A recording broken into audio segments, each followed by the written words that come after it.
Pinapakita ko lang para alam niya talaga, di ba? Kanina nagtatago. Ay! Charot.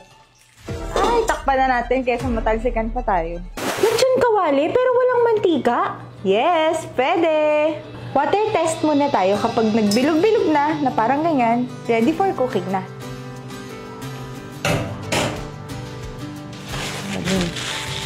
Tanggalin natin.